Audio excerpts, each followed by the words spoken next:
Warahmatullahi wabarakatuh. Selamat malam, salam sejahtera bagi kita semua.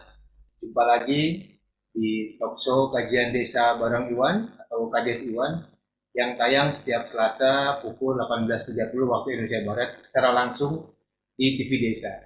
Talkshow ini merupakan kerjasama antara TV Desa dengan desapedia.id, media informasi desa terkini. Saya tuan rumah atau host talkshow KDS Iwan, Iwan Sulaiman Sulasno yang memandu seperti biasa, jalannya talkshow kita malam ini insya Allah sampai jam 8 malam nanti.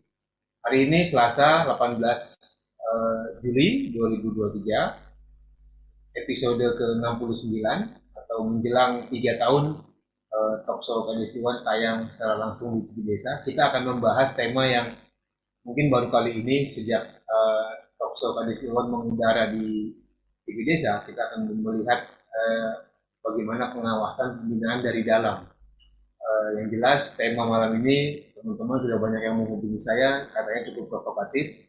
Temanya adalah Binwas Desa oleh Inspektorat Bak Macan Ompong. Nah, nanti kita akan lihat, kita akan kaji selama 90 menit ke depan apakah benar pengawasan dan pembinaan desa oleh Inspektorat itu bagaikan macan ompong.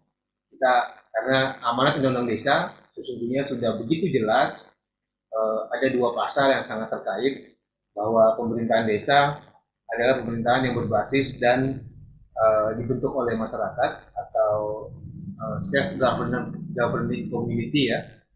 Itu ada di pasal 18, tetapi di satu sisi di pasal 112 ada keterkaitan antara pemerintah desa dengan pemerintahan di atasnya, sehingga Undang-Undang Desa mengamanatkan perlunya Binwas, pembinaan atau pengawasan secara berjenjang yang dilakukan oleh pemerintahan di atasnya, baik dari pusat ini ya kementerian yang menangani desa ya, Kementerian Dalam Negeri, Kementerian Desa, maupun pemerintah provinsi, pemerintah kabupaten dan pemerintah kota. Nah, ini yang saya kira 9 tahun perjalanan Undang-Undang Desa ini senantiasa disoroti. Bagaimana peran aktif, bagaimana peran inspektorat, baik itu di Kementerian Dalam Negeri sampai di pemerintah kabupaten dalam melakukan pembinaan dan pengawasan desa yang banyak kritik misalkan menyebut bahwa pembinaannya kurang, tapi pengawasannya lebih dominan. Begitupun sebaliknya. Nah, saat ini saya kira ke depan DPR sudah memutuskan masa jabatan menjadi 9 tahun dalam satu periode bagi kepala desa. Itu artinya memang ke depan itu sangat dibutuhkan peran inspektorat untuk melakukan pembinaan dan pengawasan desa. Nah, malam ini saya mengundang 3 narasumber, mungkin hanya Pak Darmansyah ya, beliau masih di jalan dan baru memasuki masa reses, kelihatannya sampai saat ini belum bergabung di Zoom meeting, tapi kedua narasumber yang lain alhamdulillah sudah bergabung bersama kita semua.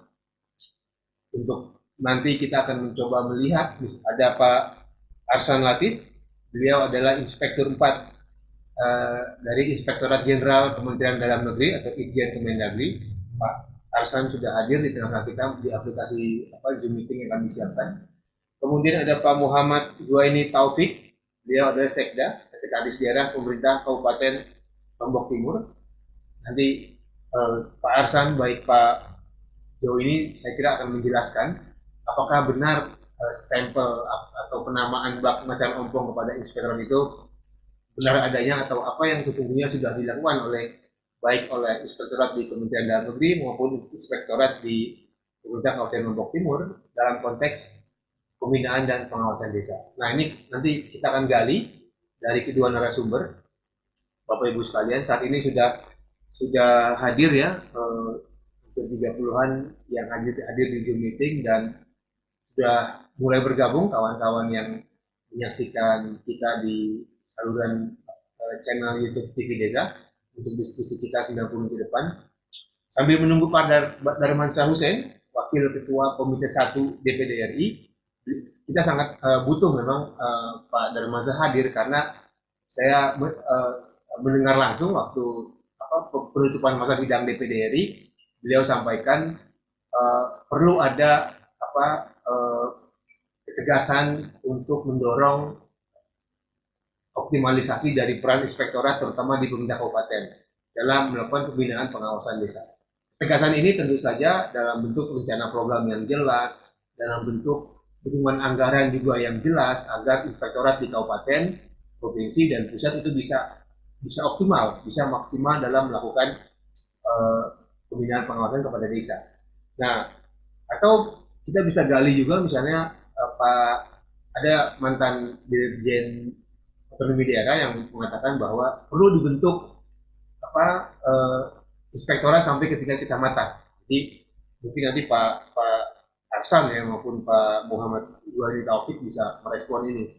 Prof. Johar Mansyah pernah sampaikan ya dalam rangka menyambut 9 tahun ini mungkin perlu dipikirkan bagaimana ada perangkat inspektorat dibentuk sampai ke tingkat kecamatan. Nah ini mungkin pengantar-pengantar atau pemantik diskusi yang nanti bisa kita jabarkan, bisa kita gali bersama teman-teman yang sudah hadir, baik dari perangkat desa, pendamping desa, ada dari BPD ya, ada dari pejabat-pejabat desa lainnya, ada anggota DPRD yang hadir juga, kami lihat dari sini.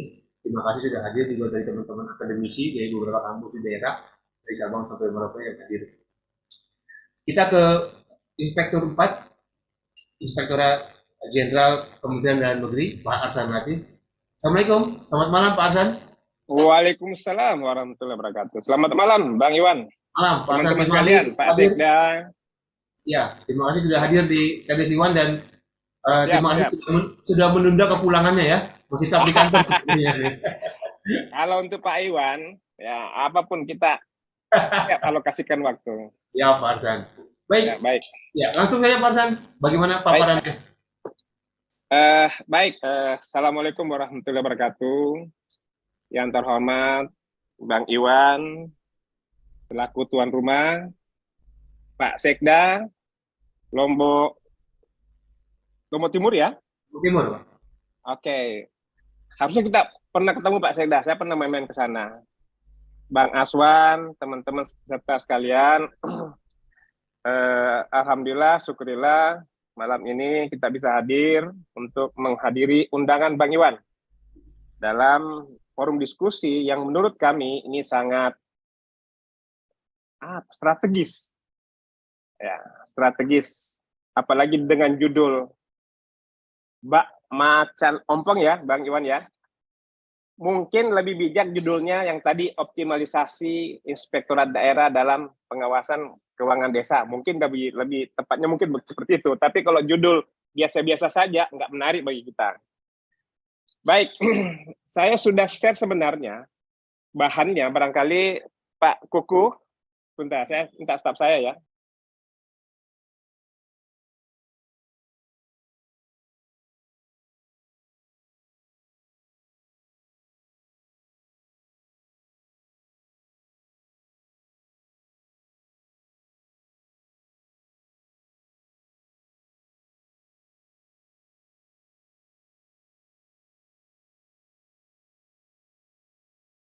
Saya ingin menyampaikan permohonan maaf. Seharusnya Pak Komjen Polisi Tom Sitohir yang berkenan hadir, tapi karena tadi sore mendadak harus mendampingi Bapak Mendagri, maka mendadak pula saya diperintahkan untuk mewakili beliau itu, Pak Irjen. Saya nggak tahu ya, tapi boleh.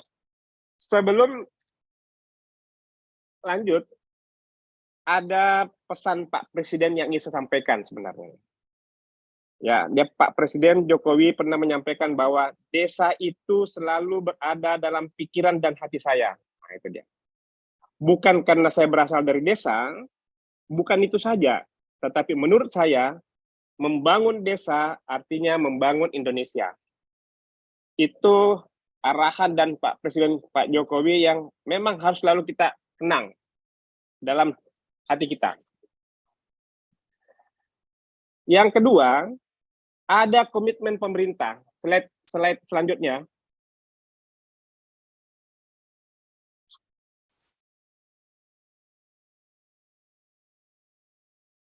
Next slide. Ada komitmen pemerintah ya, yang disampaikan Pak Presiden sendiri,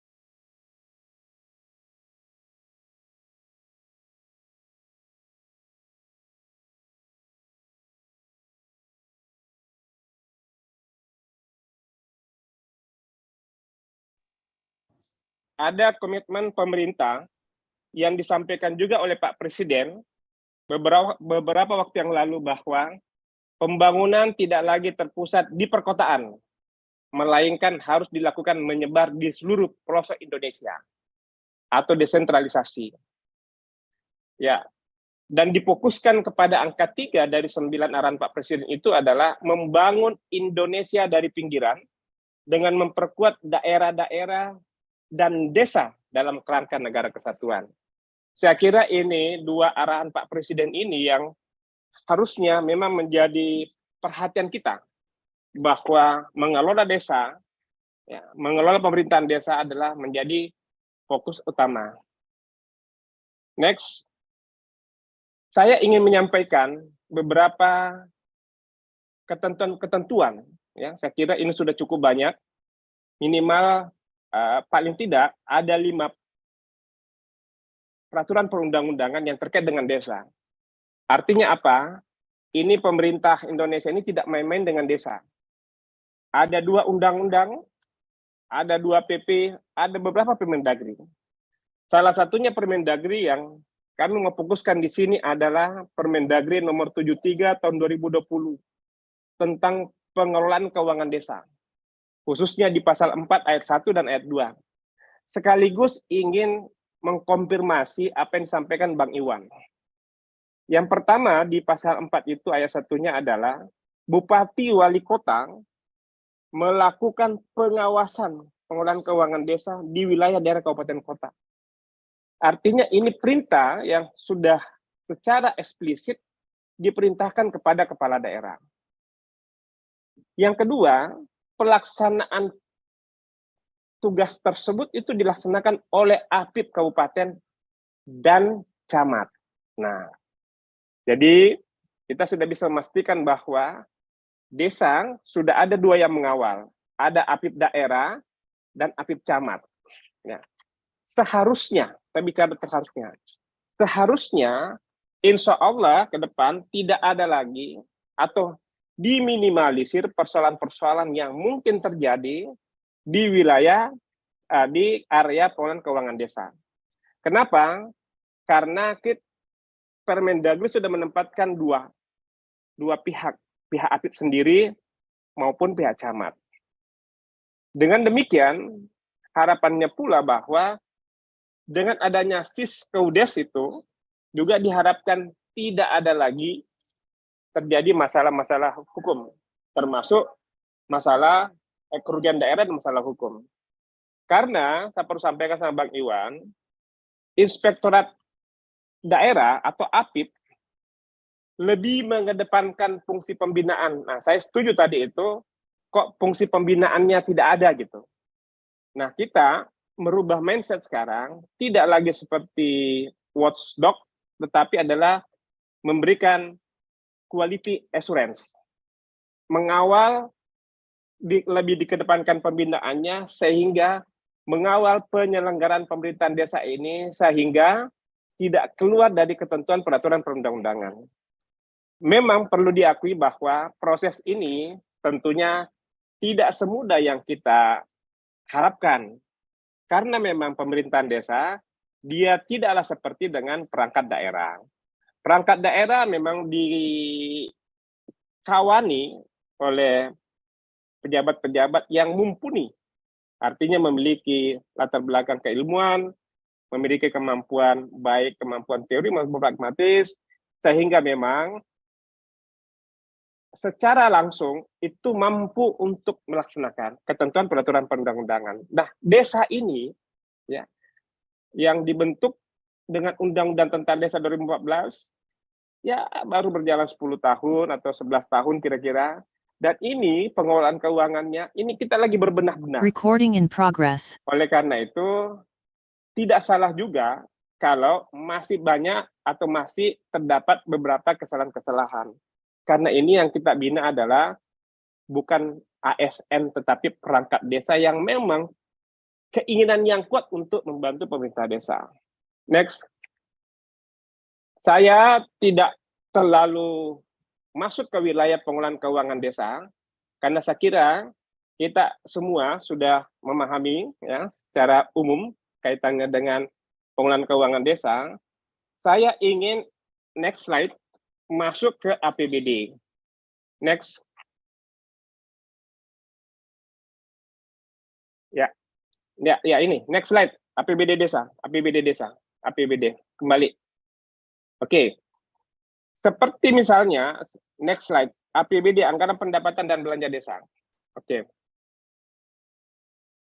Anggaran pendapatan dan belanja desa. Sebagaimana kita ketahui bahwa kalau di Pemda ada namanya APBD. Kalau di desa ada namanya APBDes. Apa itu sebenarnya adalah rencana keuangan tahunan. Dan sekaligus sebagai dasar untuk pelaksanaan penerimaan maupun pengeluaran atau belanja daerah di desa. Harapannya sebenarnya dengan tertibnya dalam proses penganggaran, ya, tentu tertib pula dalam proses belanja. Ya, tentu tertib pula dalam proses belanja. Maka potensi terjadinya kerugian daerah, potensi terjadinya masalah hukum akibat pelanggaran undang-undang, ini diharapkan dengan proses penyusunan APBD dan proses evaluasi APBD, DES, ini bisa menjadi lebih baik. Kebijakan-kebijakan tentang penggunaan keuangan desa sudah banyak. Ada Permendagri tentang pengelolaan keuangan desa, peruntukannya pun jelas, maka harapannya adalah tidak ada lagi. Kalaupun ada terjadi, ya kita sedikit seharapkan ada pemakluman. Kenapa? Karena tadi saya sampaikan ini ada masalah teknis yang terkait dengan SDM. Oleh karena itu, saat ini ya Kemendagri khususnya Ditjen Pemdes sedang dan akan melakukan pembinaan ya, workshop, sosialisasi, dan peningkatan kapasitas aparat desa.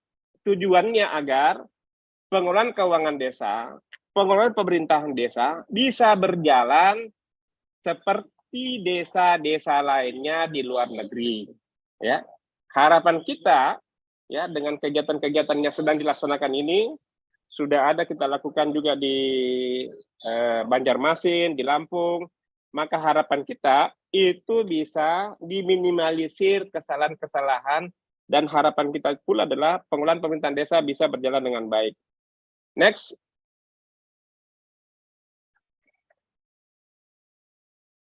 Coba di slide 10, di slide 10, di slide 10. Di slide 10 ada potensi risiko keuangan desa yang perlu dikawal. Pak Iwan, ini identifikasi.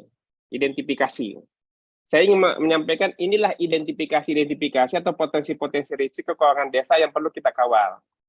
Ada pemotongan dana desa, ini sifatnya sangat personal sekali.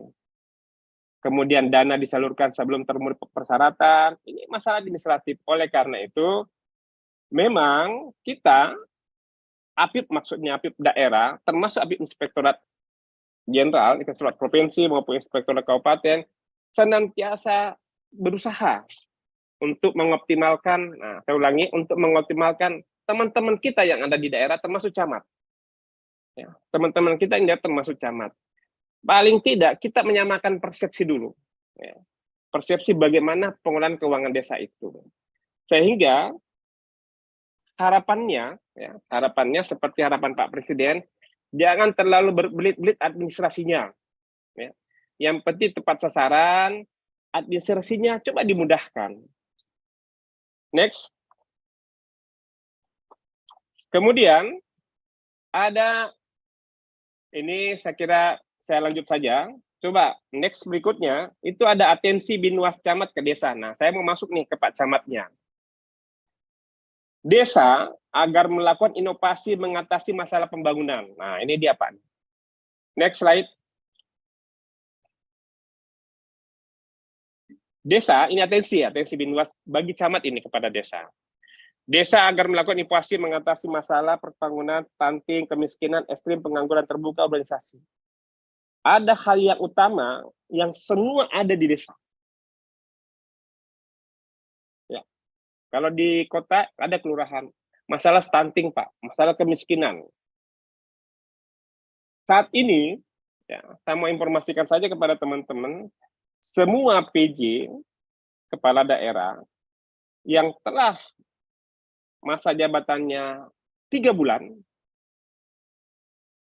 kita lakukan evaluasi, lakukan penilaian. Gunanya apa? Untuk memastikan ya, kebijakan-kebijakan pemerintah pusat, termasuk kebijakan stunting, kemiskinan ekstrim ini bisa tertangani. Terlebih-lebih dengan masalah pengangguran terbuka serta inflasi. Ini yang kami lakukan untuk memastikan bahwa teman-teman PJ itu harus langsung ke tingkat desa. Kenapa? Karena hampir sebagian besar itu dari desa. Yang kedua, Binwas peningkatan akuntabilitas keuangan dan aset desa. Sebagaimana dengan keuangan daerah yang diatur dalam PP 12 2019 tentang pengelolaan keuangan daerah. Aset desa juga diatur dalam Permendagri. Penggunaan aset desa, pengamanan aset desa, yang selama ini kami juga menyadari bahwa aset-aset desa belum terinventarisasi dengan baik. Ini pun menjadi poin-poin perhatian kita. Yang selanjutnya adalah peningkatan kapasitas SDM aparatur desa secara berkelanjutan. Ini yang sedang dilakukan oleh teman-teman di Direktorat Pemdes. Peningkatan aparatur. Kita ingin dengan undang-undang yang baru, kita ingin benar-benar teman-teman di desa itu benar-benar memiliki aparatur yang mumpuni. Ya, yang mumpuni, memiliki kemampuan secara berkelanjutan. Artinya perlu rutinitas, kontinuitas dalam peningkatan aparatur. Yang selanjutnya adalah pendampingan pengembangan potensi yang dimiliki desa. Nah, saya lanjutkan kembali, saat ini adalah mencoba memberikan pendampingan. Bagaimana teman-teman di desa itu bisa melihat potensi. Jadi tidak melaksanakan apa adanya. Ya. Jangan karena mendapatkan uang, ya sudah kita kelola uang ini. Tapi bagaimana meningkatkan potensi. Kita sudah dengar dan kita sudah tahu banyak desa-desa yang mencoba mengembangkan potensi desanya. Sehingga dia bahkan ada satu desa itu, penerimaan desanya hampir seperti penerimaan satu pemerintah kabupaten kota. Kenapa? Karena potensinya benar-benar dikembangkan. Kami pernah jalan ke Bali, ya, ada satu desa, kami juga kaget, karena uang yang dikelola hampir triliunan. Hampir sama dengan pemerintah desa.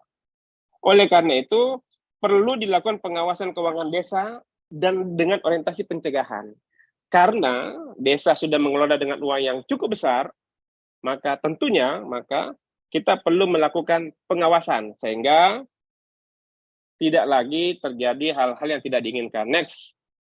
Oleh karena itu maka Pak Mendagri ya, sudah memberikan penekanan bahwa inspektorat atau APIP sebagai tulang punggung dan garda terdepan dalam pengawasan penyelenggaraan pemerintahan daerah termasuk desa. Ya. Ini sudah ada arahan. Wabil khusus telah juga diterbitkan Permendagri 73 tahun 2020 ya, tentang pengawasan pengelolaan keuangan desa. Ini pun kita tekankan, ini yang kita coba kawal. Ya. Karena ini sudah lebih spesifik. Gunanya apa? Gunanya memastikan betul, paling tidak kita ingin memastikan bahwa proses evaluasi rancangan APBD berjalan dengan baik, dengan substansi yang benar. Ya. Melakukan evaluasi bukanlah pekerjaan yang mudah. Saya pernah menjadi Direktur Perencanaan Anggaran Daerah kurang lebih 2 tahun lebih. Salah satu tugasnya adalah melakukan evaluasi Raperda APBD provinsi dan memberikan konsultasi terhadap RAPBD kabupaten kota. Bukan pekerjaan susah, bukan pekerjaan gampang. Tetapi ini harus kita lakoni. Kenapa? Karena kita ingin memastikan apa yang tertuang dalam APBD maupun APBDes ini itu benar-benar tidak bertentangan dengan ketentuan peraturan perundang-undangan. Kenapa? Karena semua yang dianggarkan dalam APBD maupun APBDes haruslah memiliki dasar hukum yang melandasinya. Selanjutnya, bagaimana kita ingin memastikan efektivitas pengelolaan keuangan desa? Ada uang, tapi bagaimana mengefektifkannya? Ya, tidak berdampak juga terhadap peningkatan kesejahteraan di masyarakat. Uang sekarang yang beredar di desa itu cukup besar. Harusnya, dan kita harapkan memang akan berdampak terhadap peningkatan tingkat kesejahteraan di desa. Bagaimana penyaluran dana desa, dana transfer ke desa itu berjalan sesuai ketentuan. Ini pun harus kita kawal, karena ada beberapa penerimaan desa yang juga berasal dari pemerintah pusat maupun dari pemerintah kabupaten kota. Misalnya, bagi hasil pajak daerah dan retribusi daerah. Ini pun harus kita kawal betul dengan baik. Untuk meningkatkan penerimaan ini, maka desa pun harus ikut berpartisipasi. Agar si wajib pajak maupun si wajib retribusi yang berada di daerahnya, itu dikawal dengan baik, karena terkait juga dengan dana bagi hasil desa. Kemudian kualitas belanja desa, kinerja BUMD. Nah, kemudian, next, peran aparat pengawas APIPA. Nah, ini kita ada 4 poin penting kaitannya dengan peran APIP ini, mulai pencegahan pelanggaran, yang kedua adalah kepatuhan dan kinerja, yang ketiga adalah memberikan pendampingan, dan yang keempat memberikan saran kepada pimpinan untuk tindakan hukum yang pegawai. Next, saya ingin masuk ke soal anggaran pengawasan Pak Iwan. Memang dulu, next, ya, memang dulu ada keluhan teman-teman APIP, ya. Teman-teman APIP, Pak, ini pekerjaan yang kita lakukan adalah cukup besar, terus tidak disupport dengan anggaran. Itu kita keluhannya kira-kira. Maka sejak tahun 2020, ya, saya ingat betul, saya menyusun Permendagri 64 tahun 64 tahun 2020. Saya ingat betul, disitulah kita memerintahkan dan mencantumkan dalam Permendagri pada saat itu untuk memberikan alokasi anggaran untuk pengawasan, Pak. Ya. Saya ulangi, sejak tahun 2020, disitulah ada perintah, ya, untuk pemberian alokasi anggaran untuk pengawasan.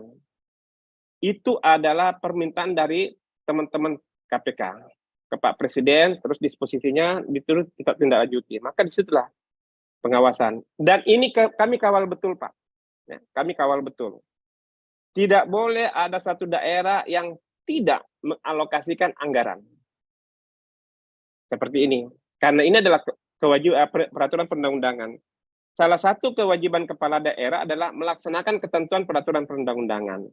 Maka semua pejabat kepala daerah, poin penting yang kami kawal adalah kepatuhan terhadap penggunaan alokasi anggaran. Nah, dalam alokasi anggaran ini memang juga diperuntukkan untuk pemeriksaan pengelolaan keuangan desa. Ya.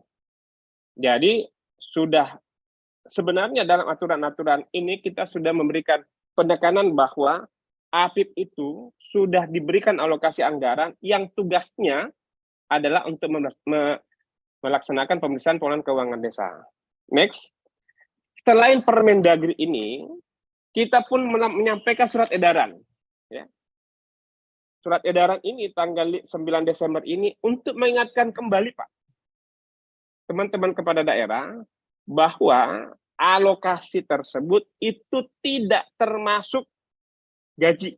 Nah, ini Pak Seda Lombok Timur, tolong Pak, karena kami sedang menginventarisasi beberapa daerah yang tidak patuh terhadap peraturan perundang-undangan.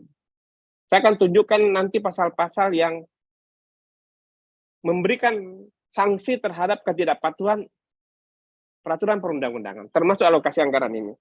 Anggaran pengawasan kita sudah tegaskan tidak termasuk gaji. Benar-benar untuk kegiatan pengawasan. Di surat edaran ini pun kami minta kembali bahwa guna penguatan pelaksanaan pengawasan, kepala daerah agar memerintahkan inspektur daerah. Nah ini Pak, untuk melakukan perubahan pola pengawasan sehingga pengawasan yang dilakukan oleh inspektorat daerah memiliki dampak terhadap perbaikan tata kelola pemerintahan daerah, khususnya pada area keuangan desa bagi pemerintah daerah yang memiliki desa. Artinya apa? Dari sisi kebijakan-kebijakan yang seharusnya kita tetapkan itu sudah, Pak. Next. Sudah dua aturan, ya. Nah, sudah dua kebijakan. Pertama adalah Permendagri yang ditetapkan setiap tahun. Dan pasti pada saat proses evaluasi APBD itu akan dicantumkan kembali, Pak. Kalau masih kurang, diminta untuk sekiranya untuk mengalokasikan kekurangan anggarannya. Kalau masih kurang. Nah, itu pun kalau itu tidak diikuti, maka berlakulah pasal 112 ayat 9 PP 12 2019 untuk kabupaten kota. Ini bisa kena sanksi, Pak. Antara lain adalah penundaan atau pengurangan dana transport umum. Kenapa kita cantumkan ketentuan seperti itu? Karena memang ini, next kewajiban, karena memang ini menjadi kewajiban Pemda, Pak. Coba, pasal 67 huruf B Undang-Undang 23 2014, kewajiban kepala daerah dan wakil kepala daerah untuk melaksanakan peraturan perundang-undangan. Dan alokasi untuk biaya pengawasan pun termasuk peraturan perundang-undangan. Nah, saya kira berbagai kebijakan telah kita tetapkan untuk kita sebarluaskan kepada kepada teman-teman daerah, dan penggunaannya pun kita sudah arahkan. Ya. Kalau ada penggunaan APBD, penggunaan biaya pengawasan tidak mencantumkan kegiatan yang kita maksudkan dalam Permendagri 4 maupun surat edaran, maka pasti menjadi bagian yang harus kita tegur. Inspektorat Jenderal memiliki tugas untuk memastikan penyelenggaraan pemerintahan daerah harus berjalan sesuai ketentuan peraturan perundang-undangan. Siapa yang melaksanakan di daerah itu adalah teman kita, mitra kita. Siapa itu mitra kita? Adalah Inspektorat Daerah. Ini diperkuat, Pak, di Undang-Undang 23. Inspektorat Provinsi diatur dalam pasal 379 bahwa khusus keuangan daerah mulai rangkaian perencanaan sampai dengan pelaksanaan itu dapat berkoordinasi dengan Inspektorat Jenderal Kemendagri. Untuk provinsi, pasal 380 untuk kabupaten kota. Jadi, ya, Pak Iwan, jadi teman-teman kita di daerah, ya, jangan pernah ragu untuk berkoordinasi dengan Inspektorat Jenderal Kemendagri terkait dengan hal-hal yang memang di bidang keuangan. Ya, Pak, ya, Pak Sekda. Jangan pernah ragu, Pak. Ya, ada 3 surat yang diterbitkan oleh yang tanda Pak Menteri, Pak Mendagri, kemudian ada 2 surat yang ditantangkan oleh Pak Irjen Kemendagri, Pak Komjen Tom Sitohir. Terakhir adalah penajaman pelaksanaan kesehatan. Artinya apa?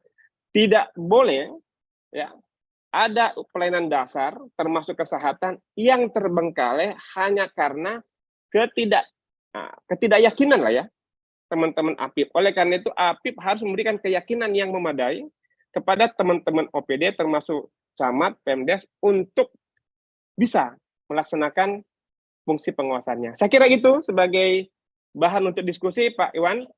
Terima kasih. Wabillahi taufiq wal hidayah. Assalamualaikum warahmatullahi wabarakatuh. Baik, Waalaikumsalam warahmatullahi wabarakatuh. Terima kasih Pak Arsan Latif, Inspektorat 4, Inspektur Jenderal Kementerian Dalam Negeri. Saya kira tadi pemantik beliau hampir 30 menit beliau paparkan, dan sengaja memang kita memberikan waktu agak luas ya, agak besar kepada Pak Arsan Latif. Jadi saya kira bakal ada perubahan paradigma ke depan. Inspektorat Jenderal akan lebih mengedepankan pembinaan kepada pemerintahan desa, dan saya kira ini juga penting bagi kita untuk menyambut 10 tahun berikutnya pelaksanaan Undang-Undang Desa.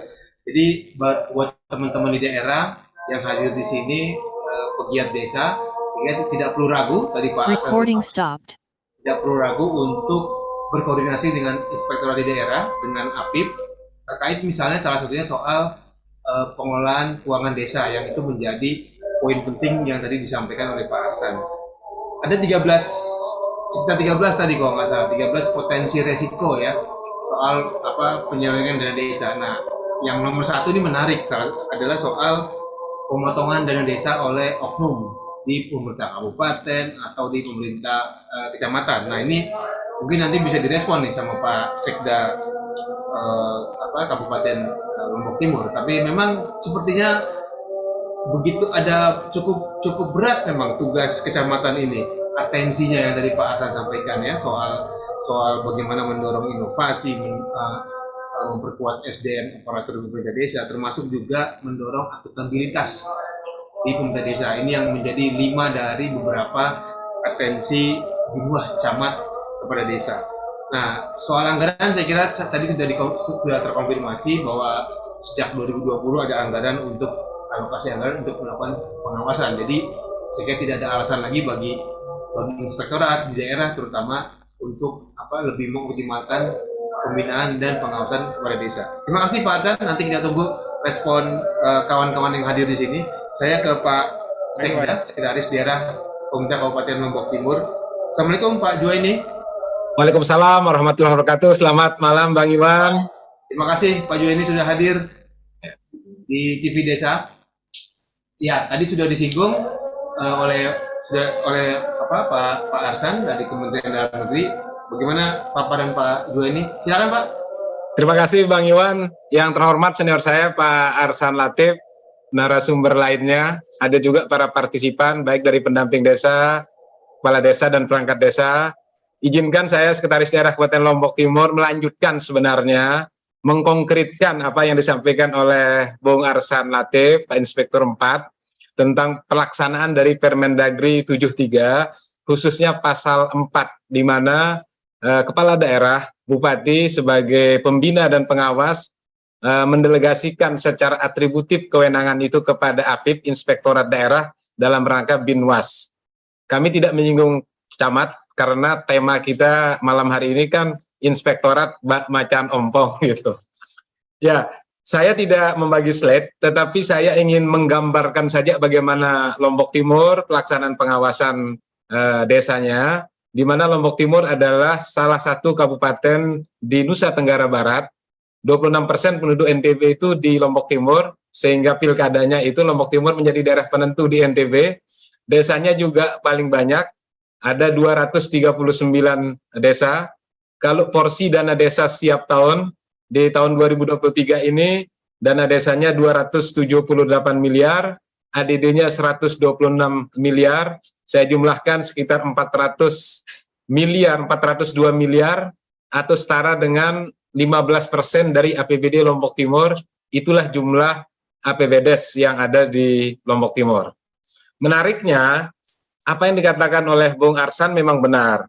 Kalau dulu awal-awal pemerintahan atau pelaksanaan keuangan desa ini, mungkin yang terjadi itu adalah baru dikatakan pengawasan itu hebat atau berhasil manakala banyak desa yang diungkap masalahnya ataupun yang berurusan dengan hukum. Sekarang paradigmanya Pak Mendagri, lebih-lebih Pak Irjen selalu mengingatkan kepada kami bahwa Binwas itu ukuran yang berhasil itu adalah pencegahan lebih baik daripada pengobatan. Karena itu APIP di Lombok Timur juga kalau dulu hanya fokus kepada bagaimana pemeriksaan, baik itu pemeriksaan reguler maupun pemeriksaan khusus, sekarang yang fokus kedua dan ketiga yang lebih banyak dilakukan. Yang kedua itu adalah bagaimana mereview APBDes. Karena dulu salah satu laporan itu ada kerugian daerah karena kebanyakan itu mungkin harga yang direncanakan itu lebih tinggi dari harga standar harga di kabupaten. Bisa jadi karena ketidaktahuannya, bukan karena kesengajaannya. Sehingga begitu ada kasus dilaporkan, oh lebih tinggi ternyata. Padahal kelebihan harga itu kadang-kadang dipakai oleh Pak Kepala Desa untuk mendanai kegiatan di luar APBDes-nya. Yang kedua adalah kami lebih banyak membuka ruang konsultasi, baik di kecamatan maupun konsultasi di ruang inspektorat. Nah, saya melihat setelah adanya SKB 3 Menteri, Bapak Mendagri, Kejaksaan Agung, maupun Kapolri menindaklanjuti arahan Bapak Presiden, saya melihat sekarang ini potensi itu atau resiko mengelola dana desa, keuangan desa itu semakin kecil. Mengapa semakin kecil? Karena di hulu semakin baik pembinaannya yang semakin baik. Bagaimana mendampingi desa mereview APBDes-nya, bagaimana kalau desa ragu konsultasikan, bahkan di tahap penyelidikan pun kalau itu ada laporan masyarakat, selalu kepolisian maupun kejaksaan mendorong APIP dulu untuk bekerja. Selalu mendorong APIP dulu, karena memang di dalam SKB 3 Menteri itu, apabila ada pengaduan masyarakat, maka APIP dulu didorong masuk, lalu diberikan kesempatan 60 hari, pemulihan kerugian negara jauh lebih penting daripada memenjarakan SDM desa. Lalu juga ada tukar-menukar data. Memang laporan masyarakat itu, Bung Iwan, dia musiman, Pak. Kalau itu musiman pilkades, itu bertubi-tubi laporan itu. Kalau musim pilkades. Tetapi kalau tidak ada musim politik, ya landai-landai saja. Nah, artinya apa? Saya meyakini apa yang dikatakan oleh Bung Arsan Latif, bahwa memang di 3 tahun terakhir ini, bahkan di 2 tahun terakhir saya catat, sedikit sekali desa berurusan dengan hukum, karena memang sudah terstandarisasi. Kalau boleh saya istilahkan, menjelang kita 1 dekade dana desa, 3 tahun pertama itu kita fokus kepada penguatan perencanaan. RPJMdes, RKPdes itu kita fokuskan, di tengah kita fokus pada pelaksanaan, sehingga bagaimana Siskodes, sistem keuangan desa itu betul-betul dilatih, betul-betul semua SDM harus mengetahuinya, dan di 3 tahun terakhir ini yang diperkuat adalah sistem pengawasan keuangan desa. Nah, dengan adanya aplikasi sistem pengawasan keuangan desa ini, Pak Iwan dan rekan-rekan, tidak mesti pemeriksaan reguler itu di semua desa, karena APIP juga punya keterbatasan SDM, punya keterbatasan eksternalitas, tetapi dengan adanya aplikasi ini nanti disampling saja desa-desa yang beresiko. Misalnya, oh di desa tertentu pembangunan dana desanya sangat besar. Nah, itu bisa dipantau lewat sistem pengawasan keuangan desa, lalu dipilih desa-desa untuk diperiksa secara reguler. Dan alhamdulillah di Lombok Timur, ya kalaupun ada potensi fraud yang disampaikan oleh Pak Arsan Latif memang ada, tetapi di sistem itu kesempatannya sudah semakin kecil. Saya yakin sistem pengawasan yang baik itu adalah tidak bisa menghilangkan niat, tetapi mengurangi terus kesempatan para pengelola keuangan desa, aparat negara lainnya, supaya sesuai dengan regulasi yang ada. Kalaupun ada, menurut kami potensinya itu ada pada saat dana desa diajukan atau APBDes direalisasikan sesuai dengan permintaan, karena kalau di kabupaten kan uangnya bisa ditransfer langsung ke pihak ketiga, karena di desa kan tidak ada pihak ketiga, semuanya sistem swakelola.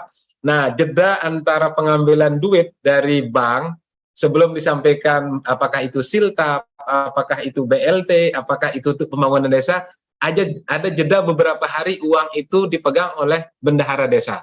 Nah, celahnya hanya di sana menurut saya. Ada celah kalau sudah berbentuk uang, terkadang ada modus misalnya, oh dipakai dulu untuk menutup keperluan yang lain. Sehingga pada saat tidak tepat sasaran direalisasikan sebagaimana apa yang dimintakan melalui Siskodes itu. Nah, akhirnya kita buat perbuk, ada perbuk pengelolaan keuangan desa, kita batasi maksimal uang itu berada maksimal paling lambat itu 10 hari di bendahara desa ataupun di perangkat desa. Setelah uang diambil, mestinya langsung didistribusikan sesuai dengan rencana pengajuannya. Mungkin itu Bung Iwan secara singkat saya gambarkan, dan alhamdulillah ini juga tergambar bagaimana menjelang 10 tahun dana desa itu, kalau saya lihat dari IDM, Indeks Desa Membangun di Lombok Timur semakin meningkat. Kalau tahun awal, 5 tahun terakhir ranking Lombok Timur itu, dulu kami hanya punya 1 desa mandiri, berikutnya naik ke 19 desa mandiri. Tahun 2020 kami punya 60 desa mandiri, dan alhamdulillah di tahun 2022 kemarin kami sudah mempunyai 88 desa mandiri. Itu artinya tingkat ketahanan ekonomi, tingkat ketahanan masyarakat maupun tingkat ketahanan lingkungan di desa itu semakin meningkat. Kalau ditanya saya, ini kerja siapa? Ini kerja semua, Pak. Ini kerja pendamping desa, ini kerja PMD, ini kerja inspektorat, ini kerja pengertiannya juga kepolisian, pengertiannya juga kejaksaan, sehingga kepala desa atau pemerintah desa tidak ragu menggunakan dana desanya, karena kita lebih mengedepankan aspek preventif daripada aspek aspek penindakannya. Itu mungkin yang dapat kami sampaikan, Bung Iwan. Nanti pasti banyak tanggapan dari partisipan atau narasumber yang lainnya. Terima kasih sudah memberikan kesempatan Lombok Timur untuk menggambarkan bagaimana kinerja APIP di dalam membina dan mengawasi keuangan desa. Demikian, wassalamualaikum warahmatullahi wabarakatuh. Selamat malam. Waalaikumsalam warahmatullahi wabarakatuh. Terima kasih Pak Muhammad Juwaini Taufik, Sekda Kabupaten Lombok Timur. Saya kira tidak salah memang kita memberikan kesempatan ini buat kabupaten paling besar di Provinsi NTB. Saya kira tadi kita dengar ada banyak pembelajaran lah yang bisa kita catat ya, misalnya soal ruang konsultasi yang dibikin oleh Pemkab, konsultasi antara inspektorat, APIP dengan aparatur pemerintah desa, kemudian ada perbub untuk meminimalisir terjadinya penyalahgunaan, karena uang sudah di tangan itu memang rawan. Jadi ada perbub tentang pengelolaan keuangan desa yang membatasi uang itu jangan terlalu lama dipegang secara fisik oleh bendahara desa, oleh perangkat desa. Nah, kita ingat ya, baru-baru ini ada surat edaran dari Pak Dirjen Bina PMD soal cashless ya. Nanti mungkin di tema berikutnya kita akan bahas nih soal tidak ada lagi cash dalam tata kelola keuangan desa kedepannya yang sedang diatur oleh Bina PMD. Nah, saya kira ini tadi seperti Pak Arsan, Pak Latif sampaikan soal ada satu titik krusial memang yang ini kadang bisa menjadi pintu masuk bagi dianggap menyalahgunakan kekuasaan atau bahkan korupsi. Soal jadi perlunya mereview APBDes, karena sesungguhnya ada juga karena ketidaktahuan. Tadi Pak Sekda sampaikan, Pak Hasan juga sempat menyebut ya soal atensi camat ke Binwas Desa soal bagaimana review APBDes itu menjadi krusial, harus dilakukan secara bersama. Nah, ini yang saya kira beberapa poin penting dari Pak Sekda Kabupaten Lombok Timur. Memang saya kira sejalan dengan Kementerian Dalam Negeri, tadi Pak Arsan sampaikan, kita coba mendorong paradigma baru. Jadi indikator kerja, indikator keberhasilan inspektorat itu adalah sesungguhnya bagaimana preventif, bagaimana mencegah terjadinya penyalahgunaan, mencegah terjadinya korupsi, ketimbang dulu mungkin 5 tahun awal undang-undang desa berjalan itu banyak sekali kawan-kawan yang harus berurusan dengan hukum, harus menjadi terdakwa, tersangka, dan sebagainya. Nah, ini yang paradigmanya ke depan akan coba diubah. Sudah ada arahan dari pusat dan sudah dilakoni oleh kawan-kawan daerah yang tadi disampaikan oleh Pak Sekda. Baik, ada yang ingin bertanya? Ada 90, hampir 100 orang di Zoom meeting dan ada sekitar 200 lebih ya yang menyaksikan kita di YouTube channel TV Desa. Siapa ini? Pak Hidayat Saleh ya? Pak Hidayat? Masih di mute, Pak? Di YouTube ya? Halo, Assalamualaikum. Ya. Baik, Pak Hidayat Saleh, silakan Pak. Baik Pak. Oke, siap. Assalamualaikum warahmatullahi wabarakatuh. Kami Hidayat Saleh, kami Sekretaris Nagari Tabe di Kecamatan Timpeh, Kabupaten Darmasraya, Provinsi Sumatera Barat. Jadi terkait dengan apa sepanjang yang disampaikan oleh Bapak narasumber tadi, memang untuk kedepannya lebih bagusnya lebih baik lebih baik mencegah daripada mengobati. Jadi paradigma yang selama ini memang yang disampaikan oleh Pak narasumber itu betul seperti itu. Nah, untuk mencegah itu, jadi saya sarankan, bukan saya sarankan Pak ya, istilahnya saya memberikan ya saran lah gitu Pak. Jadi terkait dengan pencegahan ini, kami kebetulan saya juga sebagai penyuluh anti korupsi dari LSP KPK, penyuluh anti korupsi pertama. Nah, jadi banyak itu ada teman-teman kami di seluruh Indonesia itu tergabung dalam penyuluh anti korupsi LSP KPK yang mempunyai basic masing-masing gitu Pak. Ada yang dari guru, ada yang dari memang perangkat desa, ada yang dari inspektorat gitu kan. Nah, jadi apabila itu diberdayakan, saya rasa keinginan kita untuk lebih baik mencegah daripada mengobati, saya rasa itu menjadi prioritas yang utama gitu Pak untuk kedepannya. Nah, yang kedua terkait dengan kegiatan Siskudes segala macamnya, saya rasa apabila semua bekerja di lini, maksudnya bekerja di masing-masing koridornya seperti camat, kami pun pemerintah desa ketika akan melakukan pencairan tahap kedua, itu kita harus melaksanakan kegiatan realisasi tahap pertama gitu Pak. Sesuai tidak? Kegiatan yang dilaksanakan dengan tahap pertama itu sesuai tidak? Kalau tidak, camat kami dia tidak akan bisa dan tidak akan memberi rekomendasi untuk pencairan tahap selanjutnya gitu.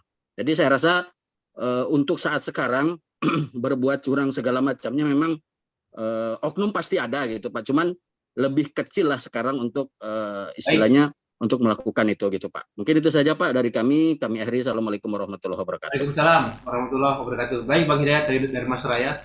Saya ada sekitar 400-an kawan-kawan yang menonton kita di YouTube channel TV Desa. Saya masih menunggu pertanyaan yang biasanya dikirim secara tertulis, tapi di chat juga sudah muncul nih, dan nanti mungkin bisa direspon oleh kedua narasumber ya. Baik Lombok Timur mungkin ada kasus yang serupa. Ini di daerah Bengkulu Utara ya, yang itu menjadi target dari kepolisian, dari Polres. Nanti baik Pak Hasan Latif maupun Pak Jua ini mungkin bisa merespon ini soal kawan yang nulis soal hampir tiap tahun ya selalu ada terjadi target di perangkat desa atau kepala desa dijadikan target oleh Polres dan ujung-ujungnya Kejari juga kemudian ikut melakukan penyidikan. Baik, siapa? Oh, Pak Azwar. Pak Azwar, ya, makasih sudah nimbrung barang kami. Silakan Bang. Assalamualaikum warahmatullahi wabarakatuh. Salam. Terima kasih Pak Moderator, narasumber, adik-adik saya. Ini sebagai narasumber atau sebagai penanya ini? Saya jujur saja tertarik, terima kasih, dan saya sebenarnya ingin share saja Pak. Ingin share, nggak tahu juga bertanya atau apa nih, tapi mungkin share, mungkin jadi bahan diskusi. Terima kasih Pak Moderator, Pak Adinda kami yang luar biasa nih, dua-duanya, Pak Arsan sama Adinda Sekda ya. Saya memang dari tadi ingin ikut ini Pak. Ada pengalaman saya beberapa kali ke desa-desa itu Pak ya, yang mungkin juga menjadi pemikiran kita. Pertama, sekarang kan undang-undang desa ini memberikan tambahan waktu untuk kepala desa itu dari 8 tahun menjadi 9 tahun. Kalau dia 2 kali kan 18 tahun, jadi 1 periode saja itu 9 tahun. Saya teringat dengan term ya, apa istilahnya itu, the power tend to corrupt. Kan gitu ya Pak Iwan ya. Semakin panjang berkuasa, kadang-kadang itu tidak bisa dipungkiri ya, itu digerogoti oleh untuk berbuat yang korup itu pertama. Kemudian yang kedua, anggaran desa dari 1 miliar 1 tahun sekarang diperkirakan nanti menjadi 2 miliar 1 tahun, dan anggaran ini tidak sedikit. Anggarannya tidak sedikit. Nah, apabila ini tidak dikelola dengan baik, maka tidak tertutup kemungkinan, memindahkan memindahkan masalah-masalah yang ada di perkotaan barangkali ya tanda petik ya korupsi mungkin jadi pindah ke desa. Bukan karena mungkin niat jahat, tapi oleh karena memang pertama adalah keterbatasan sumber daya, pengetahuan, keterampilan, ilmu tidak memadai. Banyak yang tidak tahu. Jadi oleh karena memang di desa ya mungkin kalau Lombok Timur tadi oke mungkin sumber daya, tapi beberapa daerah di Indonesia itu banyak yang memang tidak mempunyai sumber daya manusia yang mumpuni untuk mengelola keuangan yang demikian besar tadi. Nah, ini saya kira juga akan menjadi masalah. Nah, terkait dengan ini, saya ingin mungkin sedikit sumbang saran mungkin bagaimana. Yang ketiga, dari beberapa pengalaman saya kebetulan juga menjadi tim penilai desa anti korupsi. Itu ternyata beberapa daerah, Pak Iwan, pengawasan yang dilakukan oleh camat terhadap desa itu sangat terbatas. Pertama, keterbatasan sumber daya manusia. Yang kedua, keterbatasan akuntabilitasnya, kapasitasnya maksud saya. Sehingga ketika APBD base itu Pak Arsan dengan Pak Sekda disampaikan kepada camat, itu aparat camatnya banyak juga sekedar rekomendasi saja, evaluasi saja, tidak dibahas atau memang tidak dibahas secara detail. Hanya sekedar mungkin rekomendasi atau evaluasi terus tanda tangan. Nah, kalau ini yang terjadi, saya kira ini menjadi masalah yang luar biasa juga beratnya. Nah, oleh karena itu saya mungkin saran Pak Arsan sama Pak Sekda ya, mungkin melalui perlu juga dipikirkan, tadi sudah ditawarkan oleh Pak Iwan ya, bagaimana perkuatan APIP sampai ke camat. Sebetulnya tidak perlu perkuatan APIP, tapi kapasitas camatnya ini ya ditambah dengan ilmu pengawasan.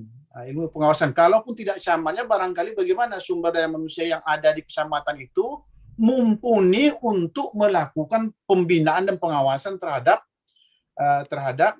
penyelenggaraan keuangan desa.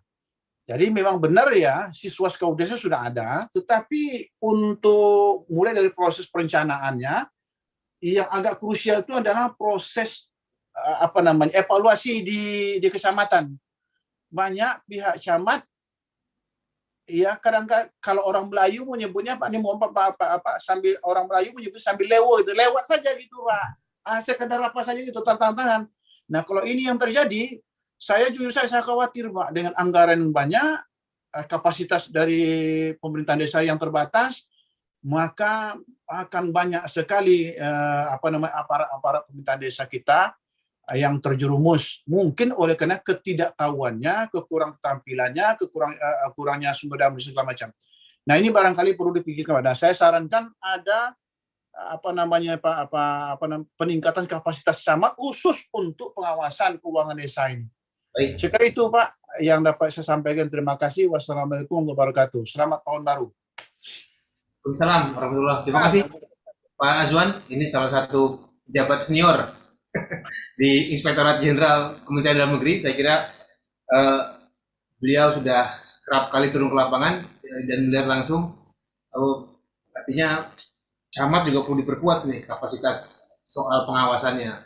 Ya. Meskipun ada APIP ya yang tadi sudah disampaikan Pak Sekda, bahwa APIP juga saya kira sudah berperan dan dipertegas oleh Pak Arsan Latif tadi, tapi sebagai bagian dari pemerintah kabupaten, camat yang didorong harus punya atensi binwas juga saya kira secara SDM itu harus berkuat, sehingga tidak seperti yang terjadi 9 tahun terakhir ini sekedar formalitas belakang misalnya yang tadi Pak Azwan sampaikan.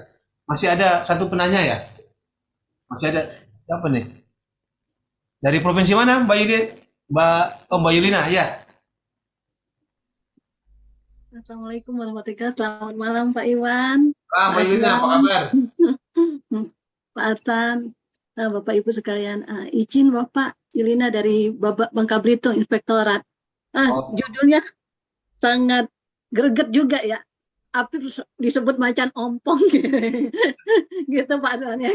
Kita sebagai Apip ya permasalahan di lapangan, jujur kami berbagi pengalaman ya Pak, kita sharing gitu. Kalau disebut macan ompong mungkin iya juga, karena ini kita keterbatasan SDM untuk Apip di seluruh Indonesia.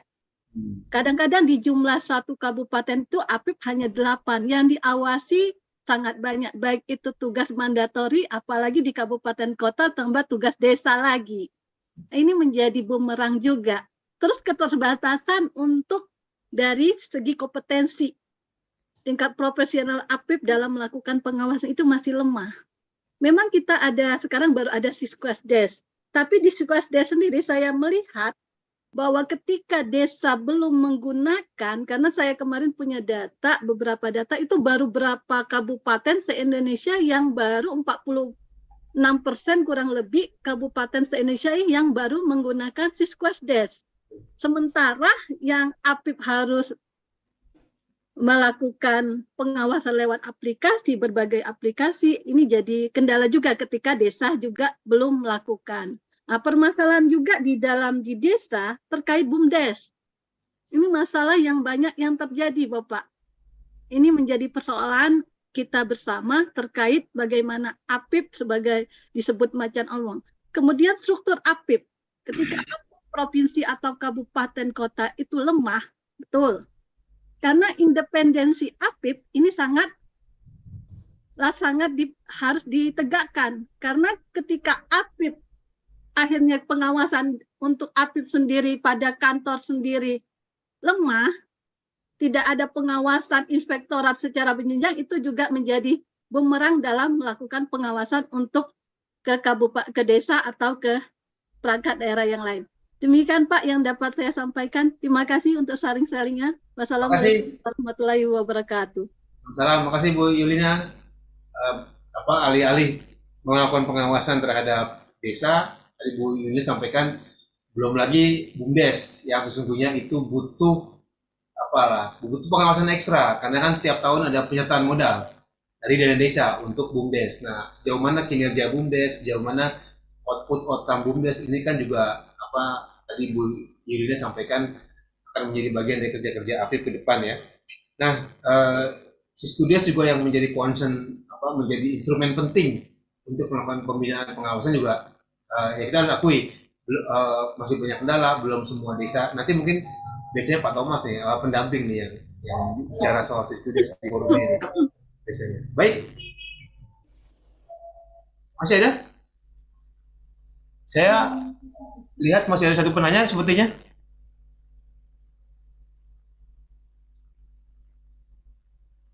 Silakan, ada 105 kawan-kawan yang hadir di Zoom dan sekitar 500 orang yang menyaksikan kita di YouTube channel. Pak Kaswin, ada. Ini Pak Kaswin dari Kalimantan Utara. Nanya Pak Kaswin. Udah nulis di chat nih, sebentar.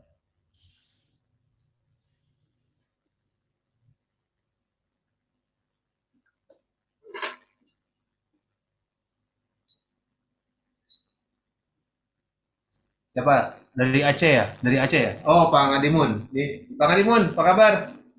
Pak Ngadimun. Kabar baik, Pak Wan. Assalamualaikum. Salam, ketemu lagi. Silakan Pak Ngadimun. Kabar nih. Gimana Pak? Bener nggak Pak? Seperti macan ompong Pak? Saya agak ini senyum-senyum juga itu baca judul dari kemarin waktu registrasi kan. Makasih Pak Wan, makasih Bapak-bapak semua. Pak Sekda dari Lombok tadi juga sudah jadi narasumber. Maaf Pak Sekda tadi agak telat karena baru pulang dari lapangan. Bapak-bapak, ibu-ibu yang saya muliakan, pertama perkenalkan saya Ngadimun, TA P3MD dari Aceh Singkil, Provinsi Aceh. Sesuai dengan judul kita tadi, Pak, apa juga yang disampaikan oleh Pak Ijen dari Kemendagri tadi, kemudian apa yang disampaikan oleh bapak-bapak terdahulu, apalagi yang dari Ibu tadi, sesuai dengan judulnya, antara iya dan tidak deh ini Pak Wan. Kenapa saya bilang antara iya dan tidak? Banyak sekali sebenarnya yang pertama itu APIP sudah melakukan satu pekerjaan, satu tindakan yang memang sudah sesuai dengan tupoksi APIP. Melakukan kan APIP itu di dalam pengawasan dana desa kan dia selaku pembinaan terhadap dana desa. Kalau bisa dibina, itu kan dia ada waktu 60 hari dia dikasih waktu sanggah oleh APIP terhadap temuan-temuan yang dilakukan oleh APIP terhadap pengawasan. Yang kedua juga sebenarnya kita dalam pelaksanaan dana desa dan dari stakeholder juga yang lainnya juga kayaknya setengah-setengah deh Pak Wan. Kenapa saya bilang setengah-setengah? Saya sejak 2019 itu sering bergabung dengan APIP waktu bertugas dulu di Kabupaten Simelu. Ada yang namanya di APIP itu Siswaskudes. Siswaskudes ini dia interkoneksi dengan Siskudes. Tetapi ini mohon maaf ya dari pihak pusat juga tidak ada satu ketegasan wajib dilaksanakan di tiap-tiap kabupaten ini Siskudes yang diinterkoneksikan dengan Siswakudes. Kalau ini diinterkoneksikan dengan Siswakudes, APIP itu nggak perlu waktu banyak untuk melaksanakan pemeriksaan ke desa-desa. Cukup buka aplikasi, oh di sini ada sesuatu yang aneh, di sini ada sesuatu yang aneh. Nah jadi yang pertama, bagaimana penerapan Siskudes online yang terinterkoneksi dengan Siswakudes itu tadi supaya bisa pengawasan dilakukan dengan baik dan mungkin kita harapkan kesempurnaannya. Yang selanjutnya juga Pak Wan, ini tadi juga disinggung pengawasan oleh camat. Saya kebetulan tadi baru pulang dari Monep DD bersama camat. Yang dikeluhkan camat itu diantaranya masalah penganggaran. Begitu juga di APIP. Ya, kebetulan saya juga di Aceh Singkil berkaitan masalah penganggaran. Nggak akan mampu APIP itu secara menyeluruh, walaupun dulu ada, kalau saya tidak salah sekarang, apakah ini Pak Ijen ada perubahan, Pak Azwan, itu ada sampel dulu kalau saya nggak salah, APIP harus menyelesaikan setiap tahunnya 60% dari jumlah desa terhadap pembinaan. Dari pembinaan ini dilanjutkanlah dia nanti dengan pengawasan kalaupun ada temuan-temuan. Nah, dari segi anggaran juga, di APIP itu sangat minim sekali untuk melakukan terhadap pembinaan yang dia ditargetkan minimal dia 40% dari jumlah desa dalam satu kabupaten. Nah, jadi ini juga jadi bahan perhatian kita semua, Pak Wan, Bapak-bapak, Ibu-ibu sekalian. Yang pertama itu juga dari segi penganggaran. Dan selanjutnya, ini Pak SDM, saya sebagai TAPM, Tenaga Ahli Pemberdayaan Masyarakat, yang kita perhatikan di desa itu SDM. Diganti kepala desa, pemilihan kepala desa yang sudah kita latih KUR keuangan atau operator Siskudes itu sudah kita latih dan dia sudah mampu, begitu diganti kepala desa diganti itu semua sehingga blank lagi laporan keuangan yang ada di desa. Ini juga salah satu kelemahan kita di tingkat pemerintahan desa. Nah, ini selanjutnya mudah-mudahan ini bisa baik, tapi kami sebagai tenaga pendamping, ya TPP, tenaga pendamping profesional juga, kewenangannya itu Pak sangat gimana? Tidak seleluasa. Waktu kebetulan ini mohon maaf, waktu kami di program yang terdahulu gitu. Jadi ya kita hanya sekedar mendampingi. Ya namanya mendampingi itu ya di samping, kalaupun nggak dapat dari samping, megangkan pulpennya itu dari depan. Oh begini loh Pak, hanya batas di situ. Jadi dari segi pengawasannya itu, dari segi menegurkan kepala desa, bahkan kita sempat menemukan, ala Anda itu hanya seorang pendamping. Nah jadi yang terakhir Pak Iwan, Bapak-Bapak Ibu sekalian, Kalau di kecamatan tadi juga dibilang sumber daya kecamatan, ya kami juga yang di Kabupaten Aceh Singkil itu juga ya merasakan. Itu betul Pak Ijen, Pak Azwan. APBDes, kalau di sini namanya APBDes, itu Pak nggak ada, kan dia harus dievaluasi sama camat. Nah, tapi yang kita temukan, saya sudah di 3 kabupaten di Aceh ini Pak, dari sumber daya manusia yang ada di kecamatan Pak, bukan nggak mampu untuk itu Pak, tapi nggak akan sempat. Ya. Apalagi kami di Aceh itu Pak, ada yang sampai satu kabupaten itu 700 desa, satu kecamatan lebih dari 40 desa. Nah, satu kecamatan 40 desa Pak, gimana kita pihak kecamatan itu akan melakukan evaluasinya. Kenapa? Ya sekarang juga itu Pak sudah banyak di kabupaten kita itu evaluasi Pak itu sudah diserahkan kecamatan sebagai bupati mendelegasikan kepada camat dalam melakukan evaluasi APBDes-nya. Nah, begitu juga untuk pencairan dari tahap 1 ke tahap 2 yang dia harus dipertanggungjawabkan. Kalau dia tahap 2, dia harus pertanggungjawabkan APBDes-nya tahun 2022. Ditambah lagi tahap pertama. Nah, itu juga Pak sangat apalah saya sampaikan sangat sulit sekali, sehingga terjadilah Pak banyak yang sampai sekarang itu pengajuan dana desa tahap 2 yang seharusnya dia dimulai dari bulan Maret sampai sekarang juga masih ada desa-desa yang belum mengajukan dana desa tahap keduanya. Tapi mudah-mudahan disingkil Pak dari 116 desa, alhamdulillah sudah 102 desa, insya Allah yang sudah pengajuan di tahap kedua. Nah, jadi itu saja Pak mungkin yang bisa kami sampaikan dan berikan masukan. Kalau dari segi judulnya Pak, ya sebenarnya ada sedikit menggelitik Pak. APIP itu bagaikan macan ompong. Yang pertama tadi yaitu tadi Pak, ketidakberdayaan karena anggaran mungkin yang tidak mencukupi. Kemudian juga sumber daya Pak. Karena dana desa yang dilaporkan secara khusus itu Pak, yang turun bukan APIP yang pemeriksaan biasa, tapi dia Pak yang turun itu nanti sudah pasti irban khususnya, kalau saya tidak salah. Sementara irban khusus di dalam kabupaten itu paling banyak Pak, satu kabupaten itu entah 3, bahkan ada yang 1. Jadi kalau ada laporan sampai 10 udah setengah mati itu Pak, irban khususnya, yang laporan khusus dari masyarakatnya.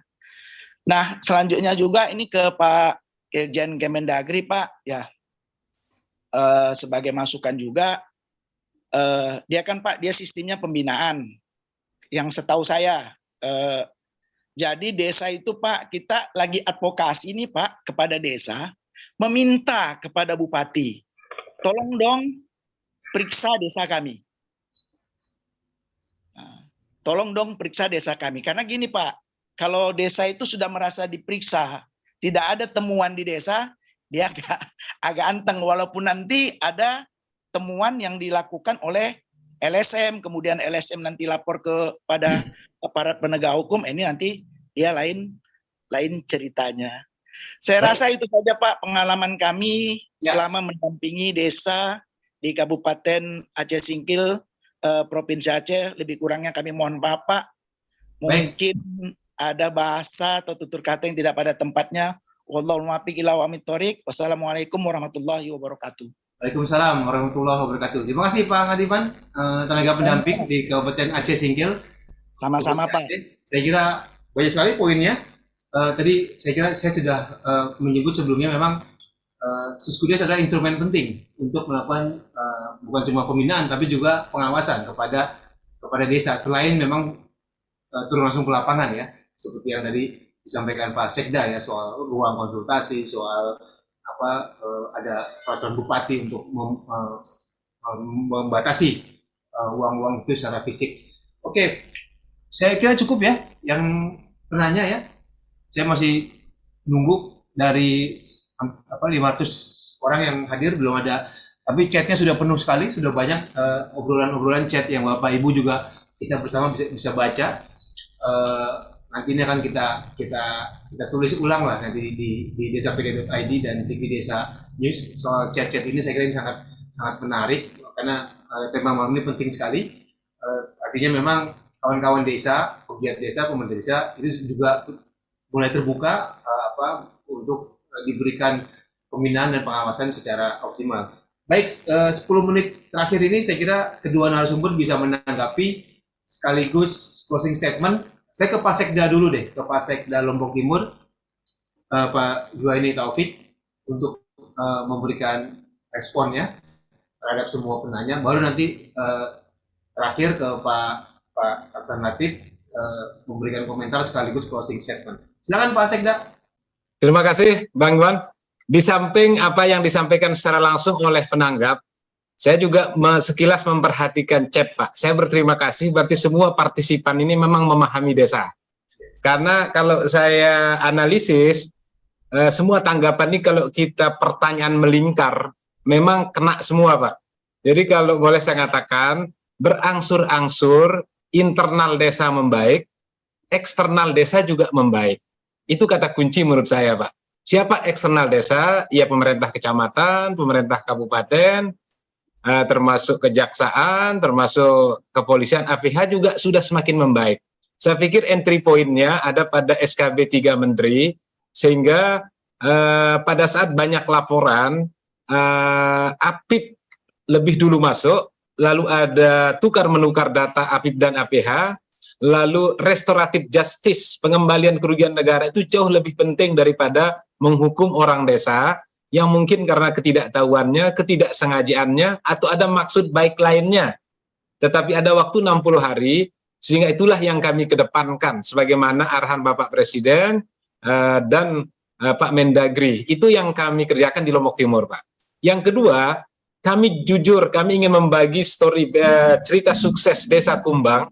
Desa Kumbang itu adalah desa peringkat kedua terbaik keterbukaan dalam rangka anti korupsi di desa, Pak. Setelah saya cek, dulu Desa Kumbang itu sering didemo. Mengapa dia didemo? Karena masyarakatnya curiga, Pak. Oh, kepala desa ini menyalahgunakan dana desa. Akhirnya Pak Kepala Desa yang peringkat 2 nasional hari ini, dia mengumumkan dana desa seluas-luasnya di zikiran, di tahlilan, ada radio desa, menggunakan anak muda. Ternyata masyarakat paham, oh betul dana desa itu 1 miliar, tetapi peruntukannya sangat rinci, untuk apa? Dan ternyata orang mengatakan 1 miliar itu kecil, bukan dana besar. Karena kalau 1 miliar dibangun jalan, dibangun jembatan, dibangun sumur, dibangun untuk kesehatan, itu kecil, Bang Iwan. Sehingga masyarakat itu kecurigaannya sudah mulai berkurang. Lalu yang ketiga, yang menarik adalah Lombok Timur itu Pak Bupatinya tegas, Pak. Tidak ada kepala desa yang baru selesai pilkades, itu memberangus perangkat desanya. Banyak Pak Bupati menegur, bahkan memberhentikan. Karena melanggar aturan Pak Kepala Desa, Bupati berhak memberhentikannya manakala Kepala Desa itu misalnya melawan aturan.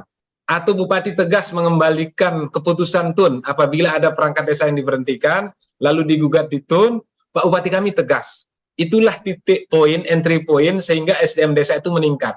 Karena dengan banyaknya akun belanja di desa, dengan kewenangan desa ini tanpa SDM yang berpendidikan bagus, dulu perangkat desa kami itu kebanyakan pendidikannya SMA ke bawah, Pak. Sekarang SMA ke atas, bahkan banyak kuliah. Dan tidak jarang kami menemukan, Sekdes juga bisa membantah kepala desa. Mengapa dia membantah? Karena Sekdesnya benar, Pak. Nah, alhamdulillah Pak Kepala Desanya juga berangsur-angsur memahami bahwa secara politik Pak Kadesnya benar, ingin mengakomodir kepentingan janji-janji kampanyenya, tetapi harus juga dilaksanakan dengan cara-cara yang baik. Di mana Pak Sekdes juga memenuhi karena dia pengalaman. Nah, terakhir saya ingin mengatakan bahwa pentingnya Pak, pentingnya memang apa yang dikatakan oleh Pak Ngadimun, harus dengan jumlah desa yang banyak, lalu keterbatasan anggaran, harus IT main, Pak. Siskodes terintegrasi dengan Siswaskesdes itu juga harus jalan. Lalu keterbukaan desa juga harus kita dorong. Ya, pengumuman dana desa, penyiapan pelang desa, sehingga masyarakat itu bukan karena dia benci, hanya dia curiga, Pak. Karena kecurigaannya akhirnya lapor. Nah, buktinya tidak ada persoalan. Nah, itu yang saya katakan, Permendagri 73 itu sebenarnya sudah terlaksana, tetapi kan situasinya sekarang bagaimana menstandarisasi saja, Pak. Karena bisa jadi lain daerah, lain kasusnya. Lalu yang saya kagumi, Pak, di Lombok Timur, yang saya apresiasi adalah pengendalian internal APH bagus. Ibu Kajari itu begitu datang langsung mengumpulkan semua kepala desa. Langsung ini loh hal-hal yang krusial. Pak Kapolres mengendalikan anggotanya. Itu mungkin kasus di Lombok Timur yang baik, tetapi apakah sama di semua kabupaten kota, itu kan sangat tergantung daerah masing-masing. Tetapi kami menceritakan ini dalam kondisi apa adanya, dan saya ingin katakan kolaborasi semua pihak, Pak. Kolaborasi semua pihak, tidak ada yang lebih hebat dari siapa. Saya akui peran pendamping di awal juga luar biasa. Koordinasi Pak Bupati memindahkan. Dulu inspektoratnya dipindah ke Kadis PMD. Kadis PMD-nya dipindah ke inspektur. Inspekturnya pindah ke BPKAD. Karena 3 OPD ini yang terkait dengan desa, Pak. BPKAD supaya cepat mencairkan dana desanya, PMD yang selama ini membela desanya, inspektorat yang selama ini mungkin lebih mengerem, itu dikoordinasikan oleh Pak Bupati, dikoordinasikan dengan memutasi para kepala OPD di tempat yang berbeda, sehingga ketemu rasa koordinasinya. Mungkin itu Pak Iwan, karena penyesuaian tindakan untuk mendorong desa yang lebih maju, mendorong supaya desa tidak ada kejadian yang represif atau lebih kita preventif, itu juga sangat ditentukan oleh kepala OPD paling tidak 3 ini, Kadis PMD-nya, inspekturnya maupun kepala BPKAD-nya. Mungkin itu yang dapat saya sampaikan, Bung Iwan. Terima kasih, rekan-rekan, banyak pembelajaran. Terima kasih. Assalamualaikum warahmatullahi wabarakatuh. Waalaikumsalam. Lombok Timur. Siap. Ya, Bang. Salam saya untuk Kepala Desa Kumbang dan Sekdesnya. Saya dulu salah satu tim menilai desa anti korupsi. Oh iya, Bapak sudah jadi saya tahu persis itu. Benar itu, Pak. Ya, mantap. Terima kasih, Pak. Terima kasih. Cuman saya tidak ketemu Pak waktu itu. Terima kasih. Oke, Pak Kaswan. Ini bagian dari verifikasi desa anti korupsi nih, Bang Kaswan. Iya. Masih ya, Bang, ya? Sampai sekarang? Masih tahun ini 22. Iya, 22. Oke, nanti Itu program KPK ya. iya, program KPK. Baik, nanti di tema berikutnya deh. Saya kira terima kasih Pak Sekda Kabupaten Lombok Timur, Pak Muhammad Juwaini Taufik ya. Saya kira kolaborasi, koordinasi yang jelas itu membuat baik supra desa maupun intradesa ya, pemerintahan desa di internal itu pelan-pelan berangsur baik. Terutama dalam konteks pembinaan pengawasan. Saya kira ada sebuah harapan, tidak lagi ada penyebutan bak macan ompong. Saya kira tadi sudah disampaikan oleh Pak Sekda bagaimana Lombok Timur itu memastikan bahwa pembinaan pengawasan bisa berjalan. Dan saya kira ini juga catatan kita bahwa ini soal political will ya, soal ketegasan kepala daerah, bupati dalam membina dan mengawasi desa. Tadi beliau juga sampaikan bagaimana tegasnya Pak Bupati dalam konteks tinggal kepada desa-desanya. Dan saya kira dari tadi kita menyebut Siskudes nih, ini saya kira ini menarik nih, Siskudes yang terintegrasi. Saya kira ini juga menjadi instrumen yang tadi Pak Ngadimu juga sampaikan bagaimana sulitnya, atau Bu Yulani dari Bangka Belitung juga sudah menyampaikan soal aspek-aspek kendala dan kelemahan dari Siskudes. Sekali lagi terima kasih Pak Sekda. Saya ke Pak Hasan Latif untuk memberikan respon, pernyataan, dan closing statement-nya. Pak Inspektur 4, Inspektur Jenderal Kementerian Dalam Negeri. Pak Hasan. Baik, terima kasih. Pak Sekda Lombok Timur, teman-teman sekalian, khususnya yang bertanya. Pertama, saya ingin menyampaikan bahwa 5 tahun terakhir ini kita berusaha, atau 2-3 tahun terakhir ini kita berusaha untuk mengembalikan marwah yang namanya APIP atau namanya inspektorat. Kenapa saya menyampaikan seperti ini? Kita harus bisa kita mengakui bahwa selama ini Pak Iwan, teman-teman sekalian, yang namanya inspektor itu seakan-akan menjadi tempat, tanda kutip ya, tempat yang tidak saya pernah mendengarkan salah satu pimpinan KPK waktu di Babel, Pak, mungkin teman-teman Ibu Babel itu, dia bilang gini, saya pernah menanyakan salah satu orang tua sahabat saya, di mana Bapak sekarang? Dia bilang lagi di penjara, lagi dihukum, lagi dihukum. Kok dihukum? Dipindahkan ke inspektorat. Miris hati saya mendengarkan seperti itu. Artinya apa? Selama ini memang inspektorat itu adalah tempat hukuman bagi orang-orang yang memang tidak berprestasi. Nah, kami Inspektorat Jenderal berusaha untuk mencoba itu, mengembalikan marwah inspektorat daerah. Ya. Bagaimana caranya? Pertama, ya Pak ya, pertama kita memberikan penugasan-penugasan khusus kepada teman-teman inspektorat. Dan kalau itu tidak menjadi bagian, maka kelanjutannya tidak diproses. Saya kasih contoh misalnya. Sejak tahun 2023, APBD 2023, kita persyaratkan review RKA itu menjadi salah satu syarat untuk evaluasi APBD. Tidak akan mungkin proses evaluasi itu kalau tidak dilaksanakan review RKA oleh inspektorat, termasuk RKPD. Kenapa itu kita atur? Karena belum, tanda kutip ya mohon maaf nih, makanya saya mengatakan bahwa kalau terjadi judul seperti macan ompong, kalau saya sih, ya saya senyum-senyum saja. Saya tidak mengatakan benar atau saya mengatakan salah, tapi wajar-wajar saja, karena ini sejarah membuktikan seperti itu. Pak Iwan pun berpendapat menulis judul seperti ini karena sebelumnya gitu. Jadi ini kita sudah berbenah Pak, memerankan kembali atau mengembalikan kembali marwah inspektor. Satu. Yang kedua, bagaimana cara mengembalikan? Saya selalu mengatakan kita jangan selalu mengatakan kita kurang, ya. Kita kurang orang, kita kurang SDM. Kalau itu selalu kita mengeluh, kapan lagi harus kita bekerja? Salah satu yang kita coba terobos sekarang ini adalah alokasi anggaran untuk pengawasan, Pak.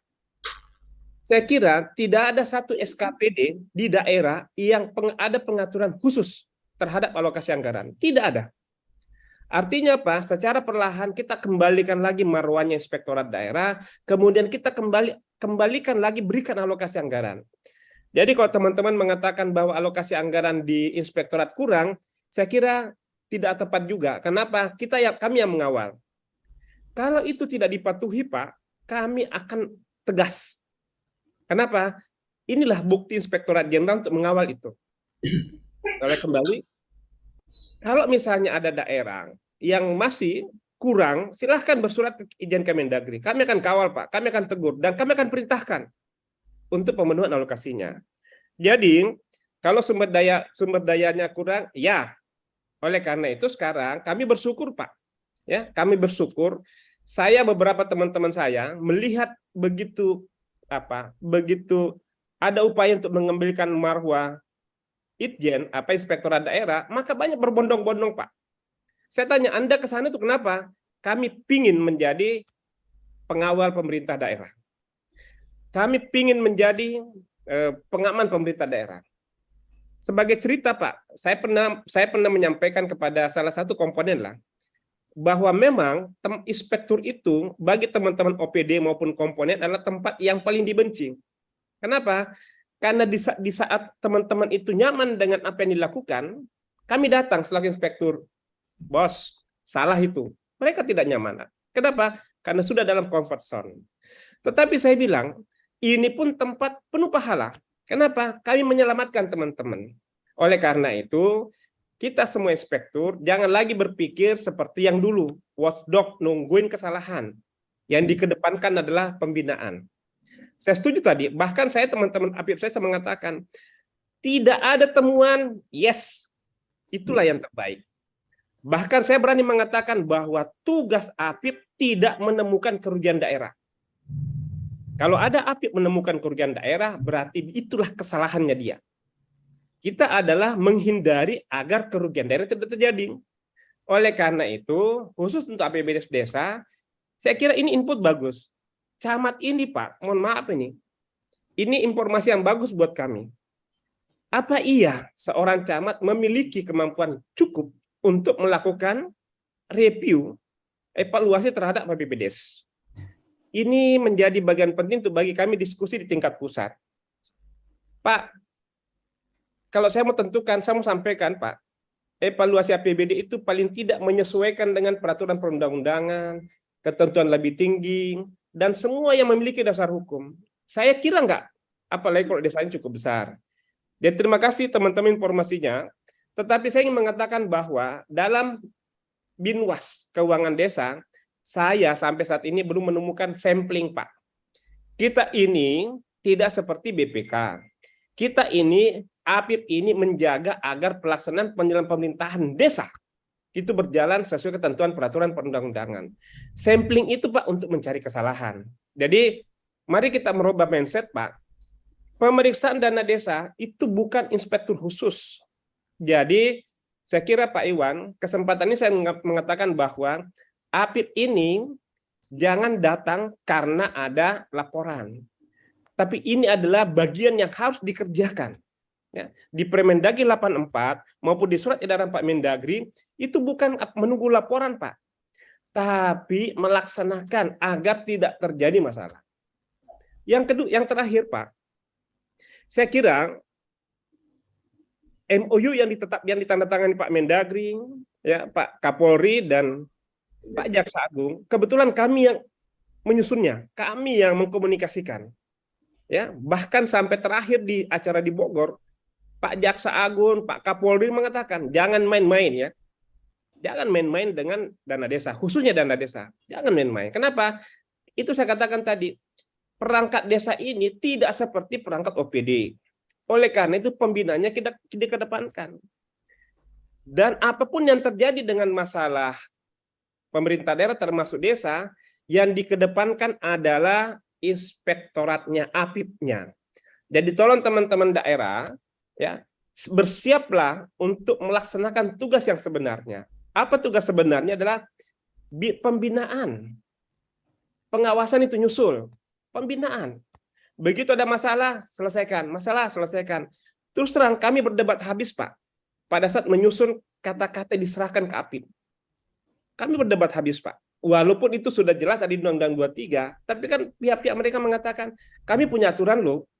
Makanya kami bersyukur MOU itu tanda tangani dan tidak perlu ada tindakan lebih lanjut lagi. Kalau misalnya Lombok Timur mengatakan ini yang terbaik, saya kira semua desa terbaik, Pak. Cuman belum saja nyampe ke permukaan. Jadi, teman-teman sekalian, jangan pernah minder, jangan pernah merasa kecil hati mengurusi desa. Kenapa? Ini pekerjaan mulia. Membangun desa, berkembangnya atau majunya Indonesia, itu sangat ditentukan oleh pemerintahan desa. Maka kami concern untuk melakukan pembinaan kepada para desa. Saya kira gitu, Pak Iwan. Inspektorat Jenderal terbuka 24 jam sesuai ketentuan undang-undang untuk melakukan fasilitasi. Ada persoalan apapun itu kaitannya dengan pengelolaan keuangan desa, terlebih-lebih dengan pengelolaan APBD. Ingat, ada Inspektorat Jenderal yang menjadi teman, bahkan menjadi backup teman-teman pemerintah daerah. Yang terjadi, Pak Iwan, beberapa teman-teman daerah ini nggak membaca aturan itu, sehingga kalau ada persoalan, ada temuan, nanyanya ke tempat lain. Tidak akan pernah selesai, Pak. Baik. Saya mohon maaf. Saya hampir 22 tahun di keuangan daerah. Saya banyak membantu teman-teman daerah kalau ada permasalahan-permasalahan. Nah, sekarang saya di inspektorat, saya pun membuktikan itu ternyata benar, Pak. Apa yang kami berikan penjelasan itu dijadikan pegangan oleh teman-teman di luar, baik oleh BPK maupun yang lain, Pak. Jadi maksud saya, wahai teman-teman seperjuangan Inspektorat APIP, jangan pernah minder, ya, jangan pernah merasa kecil hati. Kita menjadi APIP. Saya mengatakan kepada teman-teman KPK, waktu saya Direktur Anggaran, Anda sering datang konsultasi ke saya. Tapi ternyata setelah saya pindah ke inspektorat, ini rumah saya. Saya bangga menjadi inspektor. Jadi saya ingin mengatakan, banggalah kita menjadi APIP. Kenapa? Karena di situ ada ladang pahala. Kalau soal anggaran, Pak, jangan ragu. Anggaran kita sudah alokasikan. Hanya saja penggunaannya ini belum clear. Terakhir, Pak Iwan, saya mau sampaikan, penggunaan dana biaya pengawasan yang sekian persen itu coba cek pasal 3 ayat 2 Perpres 33 tahun 2020. Itulah penggunaannya. Jadi teman-teman melakukan pengawasan masih dipersamakan perjalanan dinas. Ini yang keliru. Maka saya di Medan, Pak, dengan teman-teman KPK, Pak Marilu, saya jelaskan. Kok ragu menggunakan biaya pengawasan? Kok biaya pengawasan menggunakan pasal 3 ayat 1 Perpres 33 tahun 2020? Yang benar adalah menggunakan pasal 3 ayat 2 Perpres 33 tahun 2020. Sehingga apapun yang dilakukan kaitannya dengan pengawasan, ada standar harganya. Nanti kalau kurang firm, Inspektorat Jenderal terbuka untuk memberikan penjelasan, penegasan secara tertulis. Demikian. Wabillahi taufiq wal hidayah. Assalamualaikum warahmatullahi wabarakatuh. Waalaikumsalam warahmatullahi wabarakatuh. Terima kasih banyak Pak Arsan Latif, Inspektorat 4, Itjen Kemendagri. Saya kira kita harus ubah mindset mulai malam ini bahwa Inspektorat bukan tempat lagi tadi meminjam istilah beliau dipenjarakan, tapi ada indikator keberhasilan yang baru, yaitu jika Inspektorat tidak menemukan kerugian keuangan daerah atau keuangan desa. Saya kira itu salah satu indikator keberhasilan dari keberadaan APIP ya. Jadi saya kira ke depan ada sebuah perubahan paradigma, pembinaan diperkuat, dan nanti pengawasannya pasti akan menyusul. Terima kasih sekali lagi Pak Sekda, Pak Arsan Latif, Bapak Ibu sekalian yang hadir di Zoom meeting, ada sekitar 110 orang dan sekitar 600 orang lebih yang menonton kita di saluran YouTube channel TV Desa. Terima kasih banyak sudah hadir di diskusi malam ini. Mohon maaf jika ada hal yang tidak berkenan. Kita ketemu lagi Selasa depan dengan tema-tema yang insya Allah akan lebih menarik. Sekali lagi terima kasih, selamat malam, salam sejahtera. Wassalamualaikum warahmatullahi wabarakatuh. Waalaikumsalam.